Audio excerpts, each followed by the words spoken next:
ప్రధానంగా ఇక్కడ కార్యక్రమానికి కారణం ఏంటంటే ఇఫ్కో కంపెనీ తరఫున ఇట్లా మేము ఎరువుల వ్యాపారంతో పాటుగానే రైతులకు కానీ లేదా పర్యావరణం సంబంధిత పనులు ఎప్పుడు చేస్తూనే ఉంటుంది ఇఫ్కో కంపెనీ.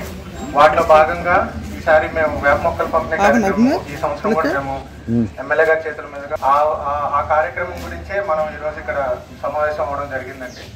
కాబట్టి మా విన్నపం ఏదైనా ఉందంటే ఏదైనా సొసైటీ వాళ్ళు మనం వేప మొక్కలు మన రైతులకు మనం పంచాలనే ఉద్దేశం ఉన్న వాళ్ళు మనకి ఇన్ఫార్మ్ చేశారంటే మనం సొసైటీకి మనం వేప మొక్కలు కానీ కానుగా ఉన్నాయి, మహాగని ఉన్నాయి, ఈ 3 రకాల మొక్కలు మనం పంపిస్తే రైతులకు ఉచితంగా అందజేయడం జరుగుతుందండి.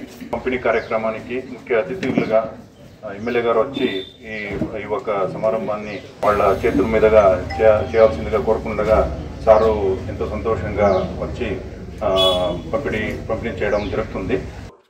225 రూపీస్లో ఒక 500 రూపీస్ బాటిల్ మీకు అందుబాటులో ఉంటుంది. సో దీన్ని మీరు చేస్తే నానో యూరియా, నానో డిఏపి రెండును కలిపి మీరు పిచికారీ చేస్తే మీకు రిజల్ట్స్ కూడా బాగానే వస్తుంది. దీంతో పాటు మీరు ఏం చేయాలంటే కెమికల్స్ కూడా మిక్స్ చేసుకోవచ్చు. కెమికల్స్ మీరు ఆల్రెడీ మన రైతులు వాడుతూ ఉంటారు.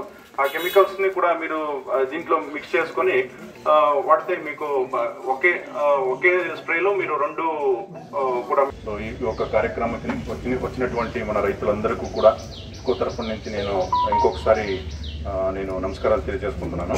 ఈ రోజున ఇఫ్కో వారు ఎరువుల్ని సేల్ చేయడంతో పాటుగా మనకి పర్యావరణానికి అవసరమైనటువంటి వేప మొక్కలని వారు మనందరికి ఉచితంగా ఇస్తున్నందుకు మండపేట నియోజకవర్గం తరఫున ఇఫ్కో కంపెనీ వారి రిప్రజెంటేటివ్ రాజు గారికి, ఇతర సిబ్బందికి నా యొక్క ధన్యవాదాలు తెలియజేస్తూ, మరి మనం చూసాం ఇవాళ వాతావరణం ఎలా ఉందో గత 5 రోజుల నుంచి, ఎలా నాకు ఇప్పుడు చెమట పట్టదు.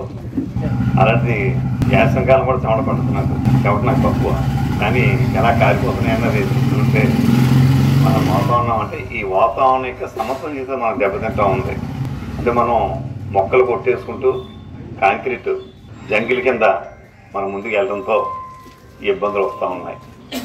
మరి దీన్ని నివారించడానికి మనం మొక్కలు పెంచాలని చెప్పి కేంద్ర ప్రభుత్వం, రాష్ట్ర ప్రభుత్వం అనేక కార్యక్రమాలు చేపట్టినా మనం ఏదో మొక్కుబడిగా దాంట్లో పాల్గొంటాం తప్ప, లేదా ఆ వేళ ఏదో మొక్కలు పార్టీస్ బయటకు వచ్చేస్తాం తప్ప ఈ మొక్కలు పెంచుకోవాలన్న అవసరం మనకి ఉందన్న మరి బాధ్యత మనం గుర్తించాం. మరి దీన్ని మరి మనందరం కూడా వారిస్తున్నటువంటి ఈ అవకాశాన్ని మనం సద్వినియోగం చేసుకుంటూ, ఆ మధ్యనైతే మనకి ఇవాళ చీఫ్ ప్రిపేర్ అయిన జీవి ఆంజనేయులు గారు, ఆయనకు కూడా ఈ మొక్కల నర్సరీ ఒకటి ఉంది అక్కడ హైదరాబాద్లో, 2-3 చోట్ల ఉన్నాయి. మీకు ఎన్ని మొక్కలు కావాల్సిన ఇస్తామంటే అప్పుడు మనం ఏ స్పందన లేదు మన దగ్గర నుంచి, ఇచ్చిన మొక్కలు ఏదో చక్క పెట్టుకున్నాం. అలా కాకుండా ఈ వాతావరణం మనం రైతు అవ్వడానికి ఖచ్చితంగా మనం ఈ వాతావరణ యొక్క పరిస్థితుల్ని మన సమతుల్యత సాధించడానికి మొక్కలు మరింత బాగా నాటాలని చెప్పి అందరికీ సవినీయంగా తెలియజేస్తూ, మరి నన్ను ఇక్కడ ఆహ్వానించినటువంటి ఇఫ్కో కంపెనీ వారికి, ఇతర పెద్దలందరికీ కూడా నా యొక్క ధన్యవాదాలు తెలియజేసుకుంటూ అందరికీ నమస్కారం. జై హింద్.